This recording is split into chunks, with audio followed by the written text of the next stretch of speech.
Greetings. This is the second podcast of the WMD Podcast series. My name is Oliver Boyd-Barrett. I am chairing this session, and I am with Sumanth Inukonda, Christian Vukasovich, and Ben Thomason. In our first podcast, we provided some detail about ourselves and about our perspectives and experiences and backgrounds that shape the meaning that we are making of the current geopolitical, tectonic shifting events that we are witnessing as we speak. In today's session, we want to look at the conflict in the Gulf, the conflict between the United States and Iran, and with particular reference to the Memorandum of Understanding, the 14-point document that has been thrashed out and exchanged through Pakistani and Qatari mediators over the past few days, leading this last weekend to meetings between Iranian negotiators and United States negotiators, even though on Friday, the Iranian government reclosed the Strait of Hormuz in the light of the fact that they did not see evidence that Israel had discontinued its fighting and its invasion of Lebanon. So I would think that is an issue that we want to return to. But as far as we can make out, the negotiations that had been scheduled for the weekend, both in Geneva and also in Qatar, continued to take place, and our mainstream media today are giving us some reports of things that they say have been agreed, although not everybody agrees on what has been agreed. It appears, for example, to have been agreed that the United States has lifted its blockade. It appears that ships are passing in greater numbers through the Strait of Hormuz with Iranian approval. It does not appear to be agreed, as some of our media are telling us, that Iran has agreed to give up its stocks of enriched uranium in return for United States concessions on sanctions and tariffs. The Iranians are denying that they have made any concession with respect to the issue of these nuclear issues. It does seem to be the case that the United States at least claims to have released or to be in the process of releasing $12 billion worth of frozen Iranian assets. So that's my best attempt at the moment to make sense of what information I've seen. Most importantly, and I perhaps should have put this right in the front, is the news earlier today that the US Senate has passed the Iranian war powers resolution so that both the House and the Senate have now approved, by a small number of votes, but that's all it takes, have approved the Iranian war powers resolution, which amounts to a call for the executive under Donald Trump to withdraw US forces from hostilities in the Gulf. Although that is subject, well, first of all, one should say that the mainstream media are informing us that this has no legal force. That is something that I do not pretend to understand. I hope that one amongst us may have sufficient legal background to throw some further light on that. And I also understand that the War Powers Resolution still entitles the United States to protect itself against aggression in the Gulf and imminent aggression in the Gulf, and that the War Powers Resolution entitles the United States to protect its interests, its assets in the Gulf, which I assume would be a reference to the military bases and similar assets that the United States possesses throughout the entire Gulf region. So with that background, and every one of us I know being acutely conscious of the fact that we are dealing with a subject which is in constant motion, uh, uh, the facts of which are barely certain at any given time, always, it seems, open to challenge by one party or another. But I'd like to start by inviting Christian Vukasovich first. What do you make of all of this, Christian? And what is maybe it would be helpful for our viewers to get a sense of, for you, what are the most important contextual elements that we need to keep in focus in order to make a sound understanding of the significance of what it is that we are seeing play out in the Gulf? Well, thank you, Oliver. As you mentioned, it is a very dynamic situation. There is no certainty of whether or not this MOU is even going to hold. And that's important to keep in mind because items number one and two on the memorandum are the immediate and permanent termination of all military operations by the parties on all fronts, and that includes their allies as well. And that includes attacks that are happening right now in Lebanon. And we've already seen that Israel currently seems to show no desire to stop its attacks in Lebanon. In fact, it's occupying 14% or more of the land there. It has displaced 20% or more of the population in that country, and that conflict seems to be continuing on that front. And as you mentioned, Iran responded by yet again closing down the Strait of Hormuz to show that it does intend to insist that the front that's happening in Lebanon is part of this. And it's going to be up to the United States to show that we can rein in the U.S. ally, which is Israel in the region, in order to make this deal actually happen. You know, that item number one and number two. Number two is that there can be no violations of territory or sovereignty and no manipulation or interference with the internal affairs of each country. And so, just on the front of, we've got 14 points on this, those first two, it's going to take a lot of willpower to try to move this forward to a lasting solution when it comes down to it. But I think it's really important to understand not just how tenuous this is but what it means in a historical sense. Because it's a resounding defeat for the United States. It's a very frustrating end to a very confusing foreign policy that this administration had started. And when we think about the costs, I'm not just talking about the number of children who were killed in the bombing on the first day at the girls' school. But when we even think of the cost to the American people, we're talking about our citizens, our taxpayers, absorbing a massive financial loss from a very short and very destructive conflict. We're looking at $132 billion that we've already sunk in. That's according to Moody's on this. It's $132 billion of prices raised, of interest rate hikes, of direct military spending. Just in direct military outlays, that was about 29, $30 billion in May that we had spent on this. And we depleted so many of our weapon inventories that it really showcased the challenges that we as a nation have, or the weaknesses that when it comes to projecting our power. And so, was this at all necessary conflict? Of course it wasn't. Did we come out the better?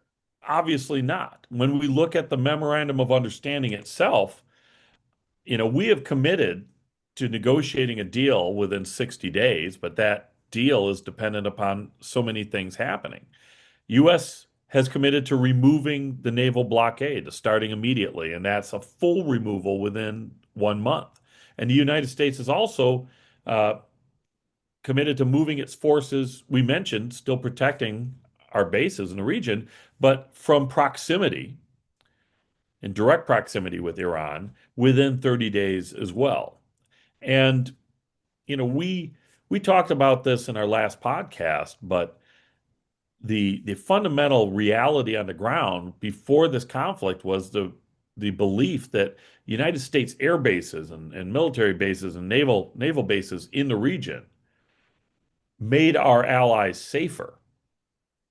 And what this conflict has revealed was that it actually put our allies in more danger because of the way that this conflict was run. Now, Iran has only agreed in this memorandum to allow safe passage without charge for 30 days or for 60 days. They fully have the right now to start gaining revenue from passage through, which of course, as everyone's been saying on the news and pointing out, wasn't happening before this conflict. And they're also committed to demining, but that's going to be paid for by the United States. They're committed to dialogue between Iran and Oman about how they're going to define administrating passage through the Strait of Hormuz in this, but there is nothing in there teeth-wise to talk about what that administration is going to look like, just that it should be in line with international law and the rights of coastal states when it comes to their sovereign rights. In exchange, the United States supposedly our allies, we're going to see how that plays out, are going to pay $300 billion for the reconstruction and the development of Iran in this deal. It's going to mean we end all sanctions against Iran, all sanctions. It's related either to the United Nations Security Council or otherwise. And Iran, in return, only has to reaffirm not to procure or develop nuclear weapons and or stockpile enriched material, which all of the inspectors had already determined was not happening, at least under the JPCOA.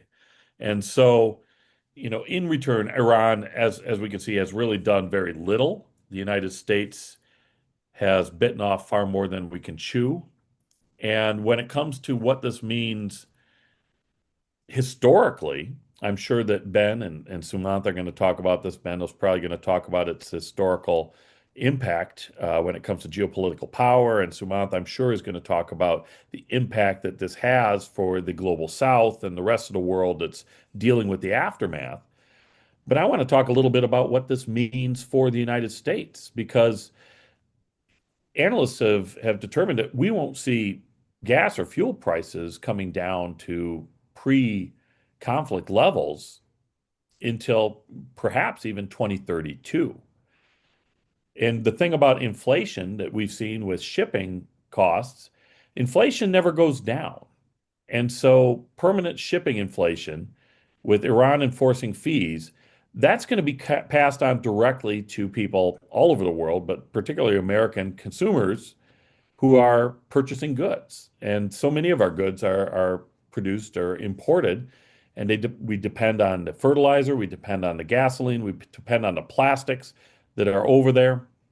Those transit fees are going to be a real problem. The mine cleanup is going to be a problem. That's going to be paid for by the United States taxpayers. We're going to be footing that bill. And there's just a very vague outline of an idea. What is it? The notion of a plan? Is that what Trump had said before about how our partners are going to contribute to this, to the cleanup and to sharing the burden on this? And we can't forget that how important sanctions have been for our geopolitical power, because as we've noticed firsthand, kinetic war, is a very expensive endeavor. It comes at a great cost. We lost 13 service members right at the beginning of the war ourselves, not to mention all of the civilian and military casualties that occurred on the other side of this conflict. And the billions of dollars spent before reaching this agreement have been obscene. And yet, you know, when it comes to managing the situation and exerting our control over the region, I don't see how that's going to be an easy thing to account for when we no longer have sanctions as a motivator, as a leverage, and being able to say sanctions relief can bring about the kind of behavior we want to see out of Iran in the region. And ultimately, one of the things I think that really kind of is the icing on the cake is that the $300 billion commitment to reconstruction and to development is just sort of a ballpark figure. It says in the memorandum at least $300 billion with the final deal. And so when it comes to putting it into perspective, what this really means is America has taken a big setback when it comes to our power and our authority and our reputation in the global geopolitics. Yeah, thank you so much, Christian. There are so many points there that we should follow up on if we have time today, or follow up in a future conversation. But for now, let me go across to Sumanth, and also Sumanth, if you will, as I also asked Christian, to help us put all of this in context. I mean, there are a variety of possible contexts that we can draw on to help interpret what's going on. And we would be very interested to know how you choose to contextualize this conflict. Right. Yeah. So that's an important question. I think there are two broad questions that can be addressed. Of course, context is the one which is very factual. The other is, of course, speculative and what may be some potential challenges. So definitely, thank you, Oliver, and thank you, Christian, and thank you for the cues, Christian, as well. So the context, we can remember that there was a kidnapping of Venezuelan president, and that did help U.S. gain some control over petrol supply, the petroleum supplies of Venezuela.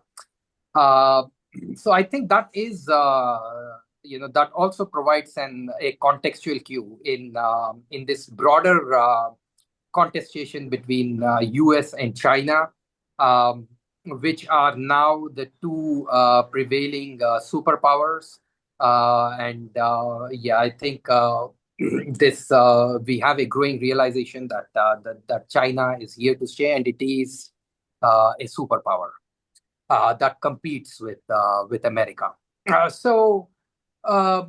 When they started these bombings, and within days, Christian mentioned the schoolgirls, the supreme leader of Iran was killed.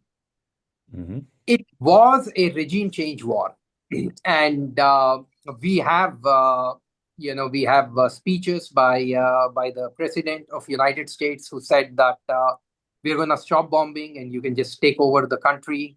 There were talks about reinstalling, Shah Reza Pahlavi's son. So there was this talk about regime change. What we see is that the regime did not crumble, and that's an objective fact. It was kind of prepared for it. They had decentralized their power, learning from the experiences of Iraq and other countries. Apparently, they have provincial IRGC brigades, 30 different brigades that operate more or less independently in case of a ground invasion or stuff. The second is 13 bases, US bases, were destroyed, and this started coming out after the ceasefire. So the Iranian counter strikes missile strikes were very effective. We must remember, though, that that Iranians suffered a lot more than other actors in terms of humanitarian costs. But the point I'm making, is basically what I think everybody knows, that it has been a strategic defeat for United States, and these are some pointers to that. So also there have been reports that the other Arab states were either lobbying or not lobbying for United States to start this. But one thing is clear: none of them want this war now. And there were drone strikes on important commercial centers in Middle East, Dubai, Qatari gas installations, and the last round on Kuwait and Bahrain after the ceasefire were apparently particularly very effective. Uh, so uh, the costs of war started rising, and of course we must not forget that a lot of fertilizers come through the Strait of Hormuz. Oil for much of Asia comes from the Strait of Hormuz, 20% of the global supply, but far more than that, 40 to 60% of Asian supply, and Asian countries that include Japan and Korea, which are treaty-bound allies of United States, and a lot of other countries in the global South. The China question, I'll come back to that later, which is quite interesting.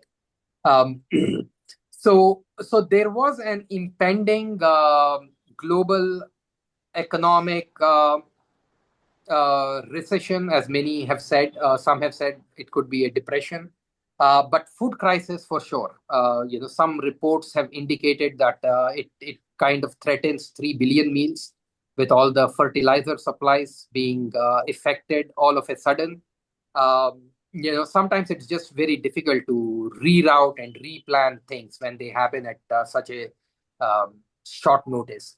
And as President Trump has himself said, that a global economic crisis was looming. He has also said that United States had about 2 to 4 weeks of strategic reserves left. Right. So the developed world started feeling the pinch. So that brings us to the China question. So when it started, the strategic thinking suggested that even though this would be catastrophic for global South or global economy, this would somehow lead to a situation whereby the United States, even in a world that is collapsing around it, retains its strategic edge because it is largely self-sufficient in terms of oil supplies.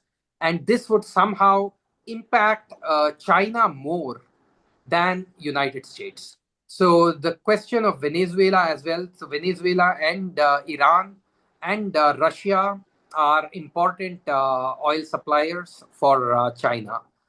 With the events in Venezuela, the kidnapping of Nicolas Maduro, that has changed. So with this kind of a blockade, it was intended that the war and the blockade and disclosure. So I don't think closure came as a surprise. But this did not happen.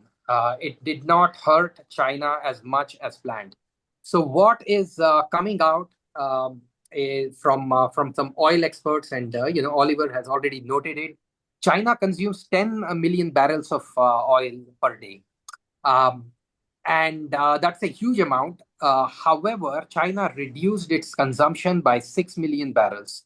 That is quite surprising. That is quite surprising. More than half. It could just reduce like this, and that kind of eased the pressure on global markets as well. But that also shows that this did not have the kind of impact that it was envisaged to have. So there are a lot of reasons being given of how China stopped it. China was buying a lot of oil from Iran and Venezuela for its strategic reserves. So it stopped that. And then it started getting more oil. It started getting oil from Russia. It also stopped exports. So, and it started uh, increasing its own oil supplies in South China Sea and Western China. So initially in phase one with the tariffs, the United States had uh, tried to block LNG supplies from US to China. Even that did not have an impact on China. China switched to Russian. So I think this kind of dexterity that China has shown, the foresight, the intelligence, and the planning that they seem to have around these issues has come as a surprise. So this is in the background. So on the face of it, Iran has proven to be resilient, and also China has played its cards in the background. Yeah, thank you, Sumanth. Fascinating. And I'd love to come back to you perhaps in a moment on this issue as to whether the United States has any advantage, actually takes any advantage from global recession or global depression. But first, I'd like to go to Ben. And Ben, let me. You may not want to go down in this direction. That's perfectly okay. But one thing that I always find when looking at mainstream media coverage of these kinds of conflict is they always begin their story at a time that's very recent and is never the point at which I personally would start the narrative. Maybe with Iran, perhaps if we're lucky, we go back to the first Trump administration and we talk about how Trump threw out the JCPOA. That would be really rich historical depth so far as the mainstream media are concerned. I wonder, Ben, as a historian, what do you make of these time spans that mainstream media in particular like to apply to these conflicts? Well, when you start a story is always political. Uh, whatever side you want to look good or bad, you can, depending on where you start the story, you can easily portray someone as being the original aggressor or the original person trying to defend themselves. The broader history is often much more complicated than that, of course. I think beyond their just general kind of slavish loyalty to uh, the military-industrial complex, the American government, American mainstream media, I think, has a style of writing and a style of narrating things where it's like you need to have a simple one, maybe two things that precede whatever you're talking about. And that becomes a problem because, of course, this thing keeps moving. There's always something else that happens. So the media is always chasing the next thing that's happening, and it only remembers the last one, maybe two things that happened right before that, even though this is, especially in the case of Iran, on a very clear trajectory over the course of at least the past 2 years. To put this in a bit of a broader history, but still keeping it concrete and specific to the region. First of all, this is a very unique document in American history. I can't think of any document signed by an American president in my lifetime that looks like this. The United States does not negotiate with adversary powers in this sort of way. It's to take it back to the weapons of mass destruction, the global war on terror, we don't negotiate with terrorists. We bomb you and then you capitulate, you bend to our will, because of our superior capacity for violence. And this, maybe we got something similar to this, like with the Taliban, but that was after a 20-year-long war and grinding insurgency. This is a very coherent narrative, 6-week-long war. You can easily trace how it began, what the initial events were, and then a pretty simple narrative of how that developed leading up to the ceasefire. And it shows the limits of American power in this sort of situation.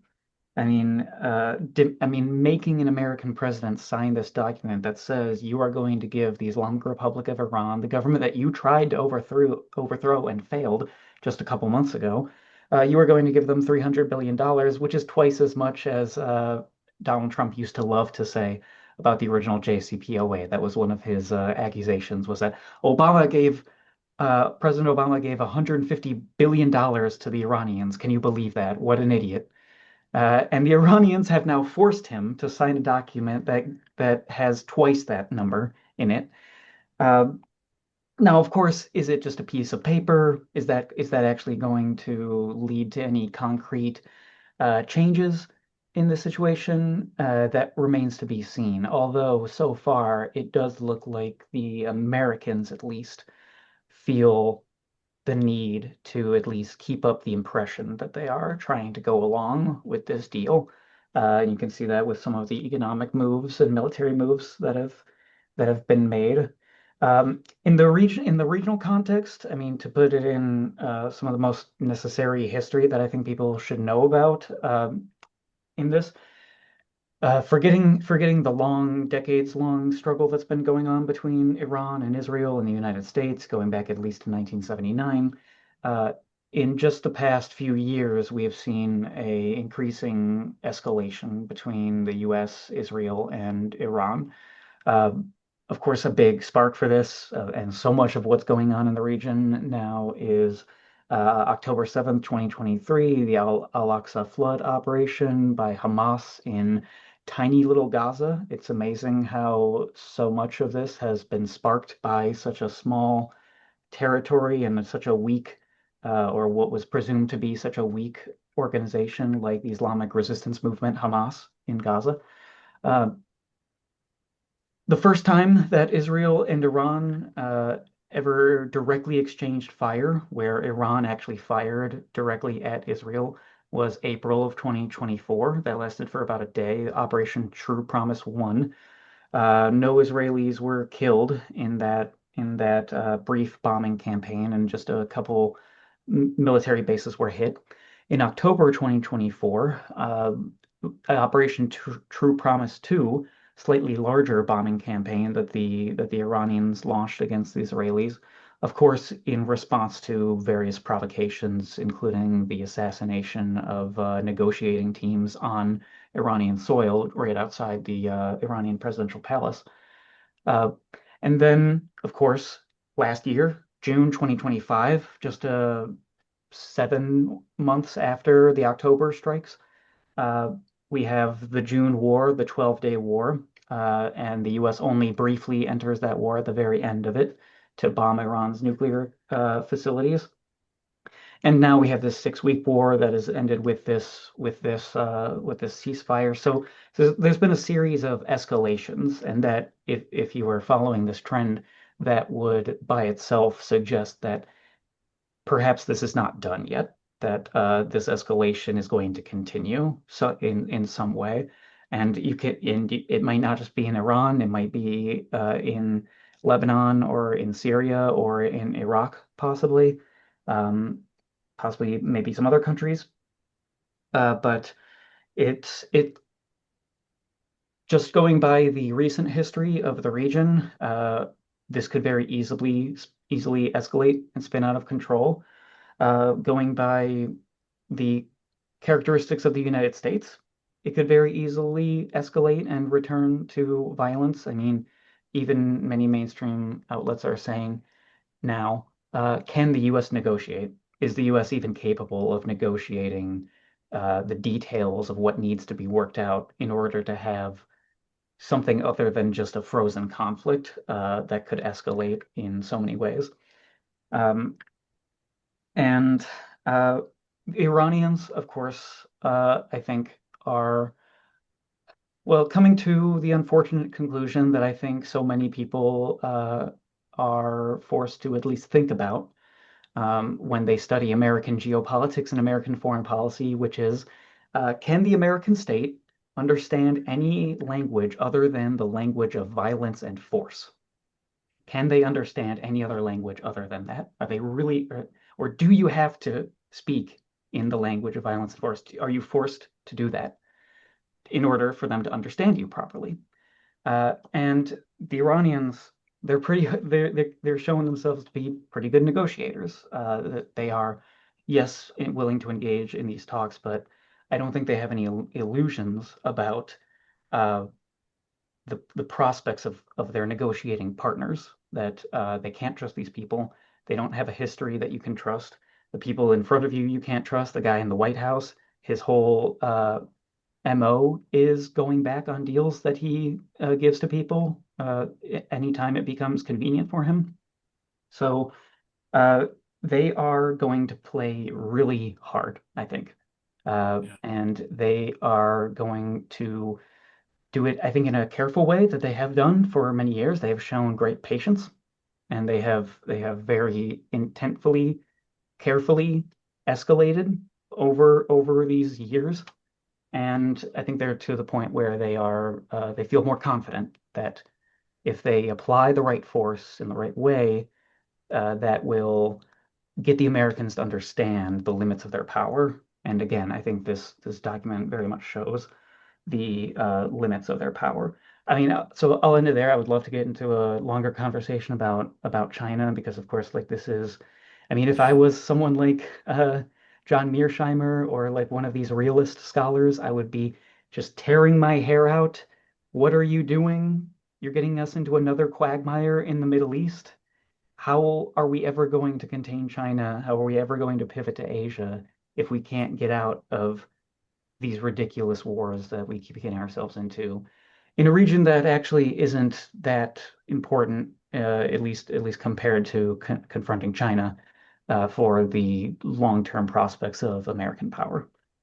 Thank you, Ben. I want to pick up and then throw this out for general comment. So this issue of here is Iran apparently showing skill in negotiating and will to negotiate, and is this really a good idea? Because I certainly find myself constantly asking, both in the context of this conflict and also in the conflict between Russia and NATO over the proxy Ukraine, whether what I consider to, in each case, what I consider to be the more fundamentally abused party, which in the case of Ukraine I believe to be Russia, although I may be in a very small minority here. And in the case of the Gulf crisis, the abused party I believe to be Iran. And I find it, and maybe this is simply, and it may very well be, may demonstrate my lack of skills of diplomacy. Very perfectly willing to concede that. But I do find it shocking that a sovereign nation can humiliate itself by agreeing even to meet, even to be in the same room as people, I call them the ghouls, Steve Witkoff and Jared Kushner. These are committed Zionists. I don't say that they are Jews, but they are committed to Zionism. They are committed to Israel. Vance is very much in the same case. During the first set of negotiations in Islamabad, Vance was on the phone to Netanyahu even during the negotiation. And we know that Kushner and Witkoff were negotiating even as they must have known the United States was going to strike Iranian nuclear facilities, they have been very close, I don't say responsible or culpable for, but one has to ask, did they know in previous negotiations, both in the context of Gaza, as well as in the context of Iran, as well as in the context of Russia, that their side was going to do something dreadful, like murder, engage in strikes against leaders and against negotiators. On what planet does any normal human being even agree to say anything to ghouls of this kind? Isn't it a sign of weakness to put up with this kind of, even as the President of the United States over the weekend, even as the negotiations had started, you have Trump saying, you don't do what we want you to do. We're going to bomb the hell out of you. We're going to bomb your leadership. We're going to kill your leadership. We're going to kill you. We're going to annihilate your nation. Do you speak to people like this? I could not, but I would love to hear your wiser, your more sagacious and more intellectual responses. I mean, isn't that the heart of diplomacy always, is that you're engaging with people that may be fundamentally at odds with your very moral compass, or your certainly your interests and agenda, and you're trying to find a solution to those problems. So, you ask any diplomat, and they will tell you that that's pretty much their day, dealing with people, ghouls or otherwise, on this issue.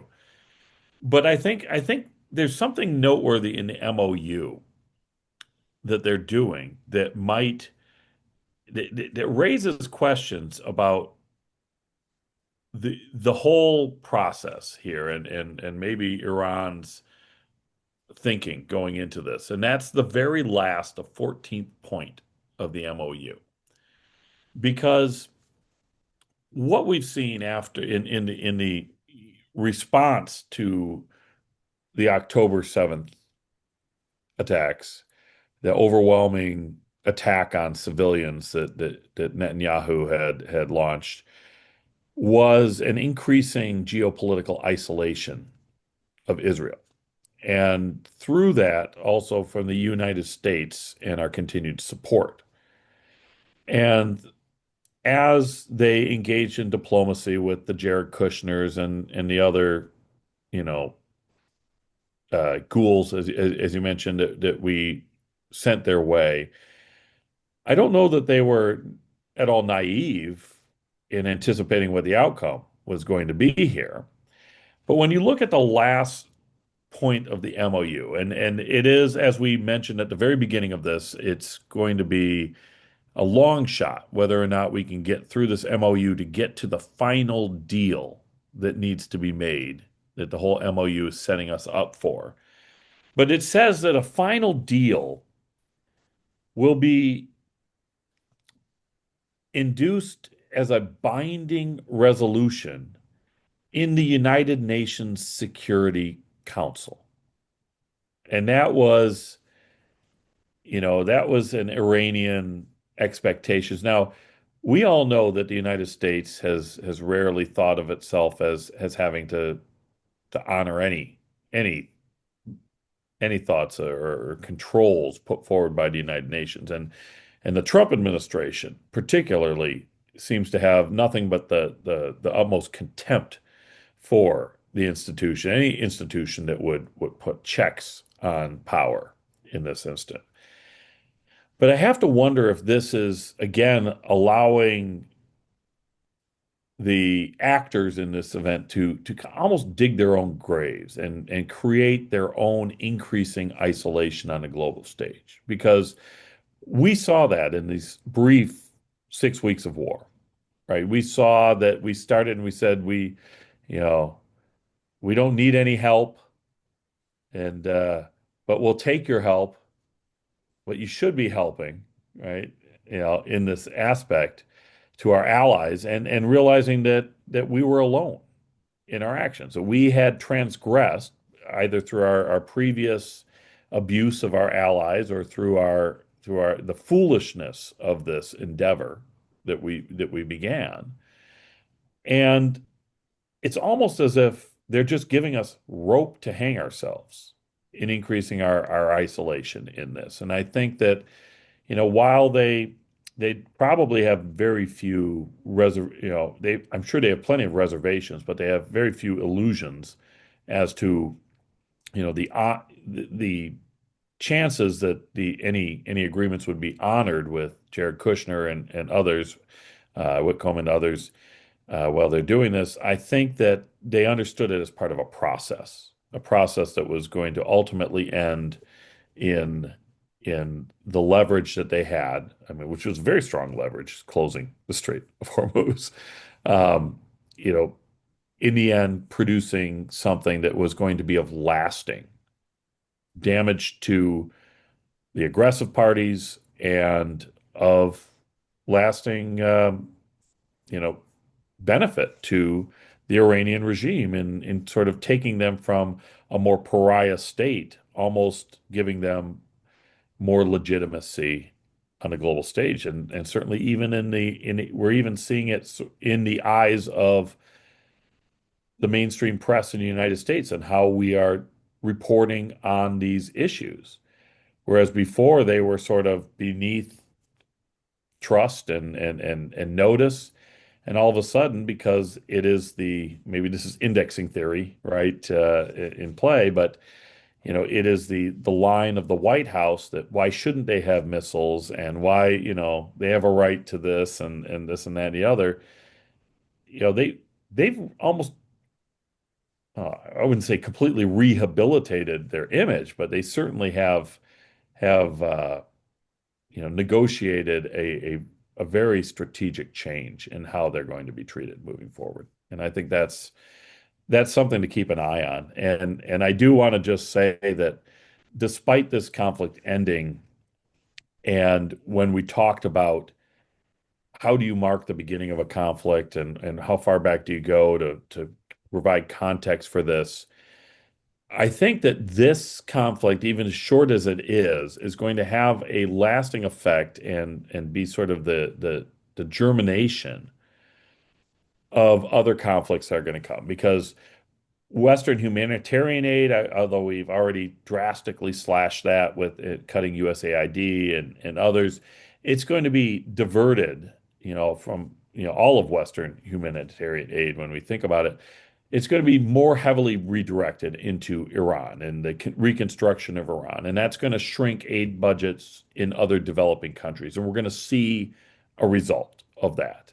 And so we're also going to see an unequal investment because it's the strategic logistics hubs that are going to get that heavy foreign capital investment that's there.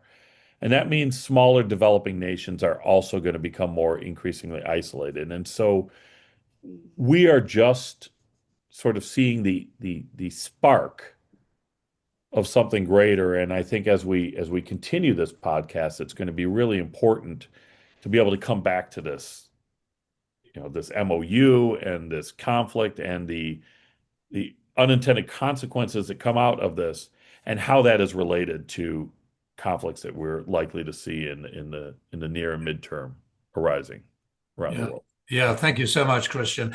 Sumanth, did you want to come back on my original question, or do you have any other sort of final comments that you would like to make? Yeah, I can come back to your original question.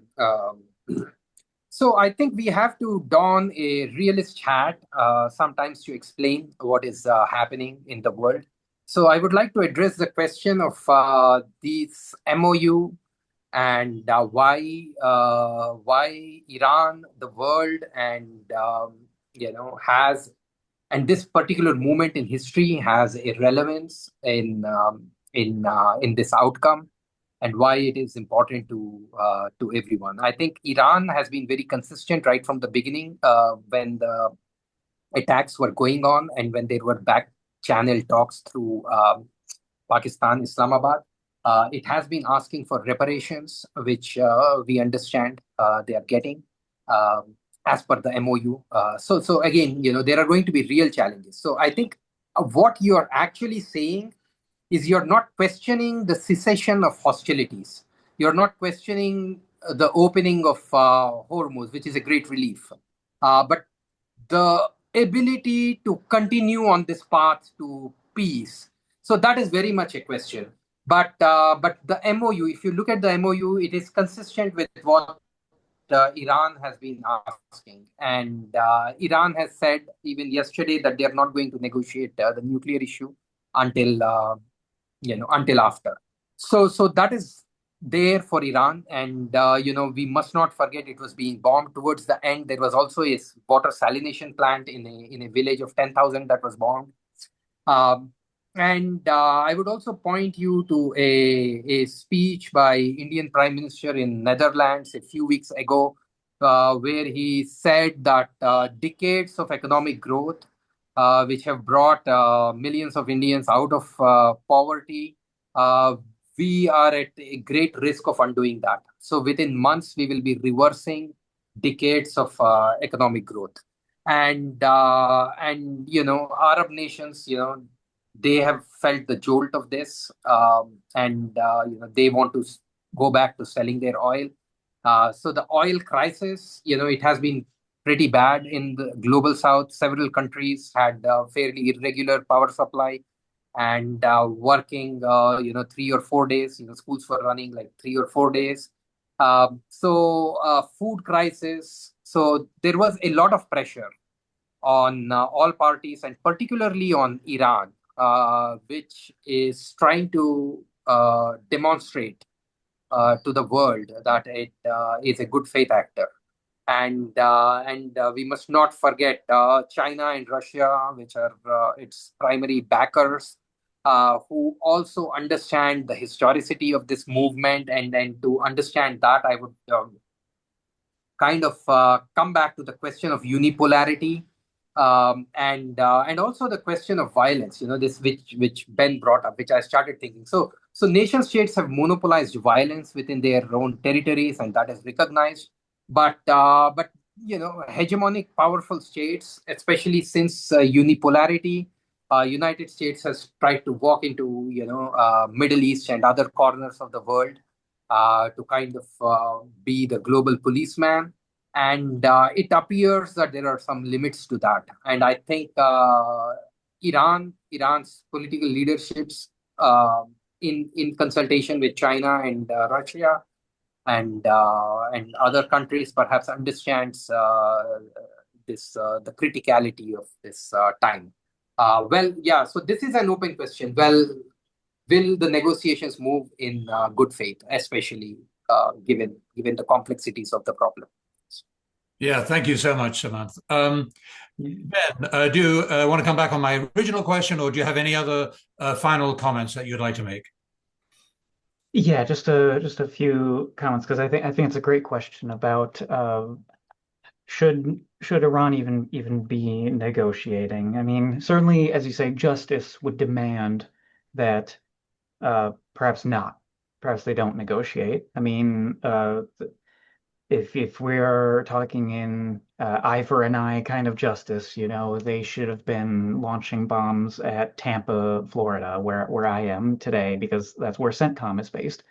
And of course, as the Americans hitting Iran, they would be hitting the White House because, of course, it was their leader assassinated in the opening hours of the conflict. I mean, these are unacceptable behaviors. These are unacceptable actions that a self-respecting people would, of course, demand retribution for these kinds of things.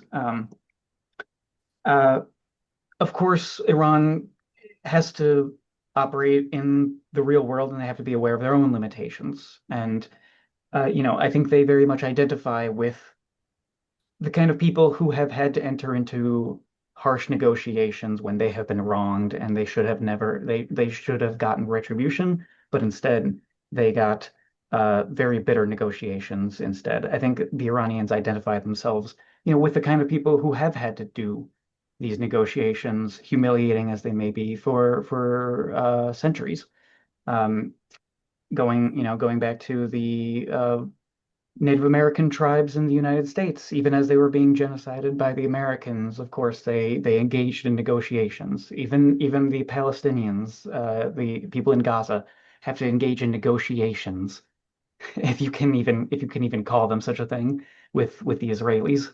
Um, but this is a unique moment. This is not just a sign of weakness for the Iranians. Of course, they do need to account for their limitations, but uh, this also can show strength if it's done properly, and I think they are doing it in a very careful, again, very systematic way. It can serve as a clarifying moment. You know, if this war had just been continuing on, we would be just talking about the most recent bombing, what it means for the war. Does it really matter? Who's winning? It's a bit unsure while the firing is still happening. But you know, we're here talking about this MOU because it's a very clarifying moment. It shows people that we have leverage. This is not just the United States bombing us and us taking pain. We are forcing the Americans actually to negotiate with us. We are asserting our sovereignty, our right to say, no, you cannot just bomb us and dictate what the terms are going to be. You must negotiate with us as equals. So that's an assertion of sovereignty. It's an assertion of clarifying what has been achieved for the Iranian people, for the people of the world, to clarify that we have not been beaten, but we are actively getting concessions from our adversary. It's an assertion, as Christian said, of international law, of course, going through the UN Security Council to bind this thing together. I mean, I think the Iranians are, we must remember in 2021, they became one of the founding members of the Friends of the United Nations Charter, which included all sorts of countries like China, Vietnam, Cuba. And it was an assertion of we should be following international law. So it's again very interesting that even though this UN system was in many ways set up by the United States, we have these global South countries who are insisting that international law must be adhered to, that great powers must be held to international law, and they're willing to give up some of their own sovereignty to make that happen.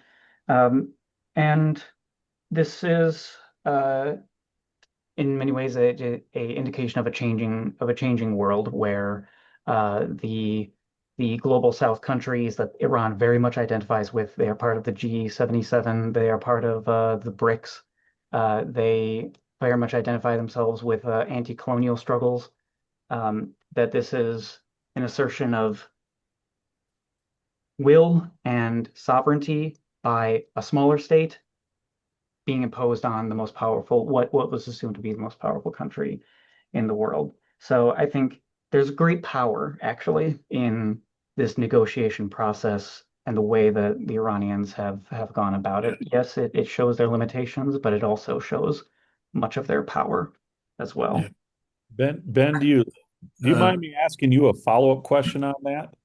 Yeah. Do you think that this coalescing, and of course, Sumanth and Oliver, please chime in as well, this of countries in the global South insisting upon a international law and showing this kind of solidarity that we're seeing. How much do you think this is similar to what we saw as the sort of the impetus for the non-aligned movement during the Cold War? And do we see, or can we anticipate something similar emerging to kind of oppose a unipolar or bipolar geopolitical world, in this case? And are we seeing the beginning of that? I don't know. That's my question to you. I think that's a great question. I think that's one that will require another conversation, and we'll have to consider things beyond Iran. and beyond this moment here, of course. But I think the non-aligned movement was in the context of the bipolar Cold War order, of course, and it was in many ways, made possible by the presence of the Soviet Union, for which, for all of its faults that you might point to, did make it a project to end colonialism. It was consistently anti-colonial power in the world, and anti-racist power in the world, something that identified again with the people who had been colonized for so long. And they had the power and the will to really challenge the United States in ways beyond just words. We've not really had that since the Soviet Union was dissolved. Of course, I don't think China really aspires to that goal. I think they have a different approach to the situation of the world. I think in many ways that is related to the fact that we don't have anti-colonial wars anymore. The anti-colonial the liberation struggles, bringing it back to violence, were a unique moment in time that we don't have anymore, and that's one of the reasons why China does not do what the Soviet Union was doing back in the 60s and 70s. However, Iran, showing us that a power like Iran has the will, and even the ability to at least stand up to the United States, challenge the United States in ways beyond just words. And with that, if you actually have powers that are starting to challenge the United States in a more substantial way like that, maybe not a global non-aligned movement, but you could have strengthening of regional non-aligned movements and regional non-aligned powers, which could coalesce into things like the axis of resistance, you might say, in the Middle East, or I think in this world we're going to see a lot more in the economic realm, that these kinds of conflicts won't be done so much with bullets and bombs, but will be done with negotiations, with deals, with economic blocks and economic trade. I mean, once people no longer feel compelled by the dollar to adhere to what the U.S. demands of them, then you don't even really need a non-aligned movement at that point if people are on a much more even playing field like that, right? So yes, I think that's a great conversation. Thank you, Ben, and thank you for the question, Christian. I think these are definitely issues and questions that we are going to be coming back to time and time again. I very much hope and expect in our future conversations. This is really an indulgence, but I can't help.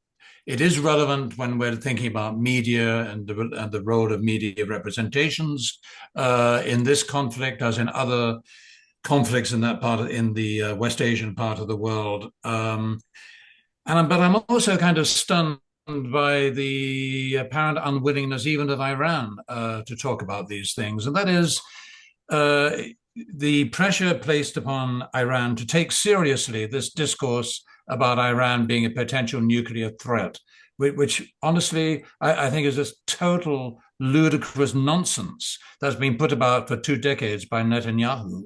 Nobody wants to talk about the fact that Israel, just a few miles further south, has at least 100 nuclear warheads and probably several hundred nuclear warheads. We have a media system, a little bit like climate change. You can look at an NBC news broadcast, 50% of which is about climate crises here in the United States. Never a mention of the possible role of climate change. It's the same with West Asia. You can have a conversation about Iran being a nuclear threat, even though it actually doesn't have a nuclear weapon so far as we know. But you can't talk about Israel being the only nuclear threat in that entire region, and quite possibly in the world generally, because we don't know what blackmail Israel is engaging with Western leaders with respect to its nuclear capability. So maybe that is another issue that we should return to soonish.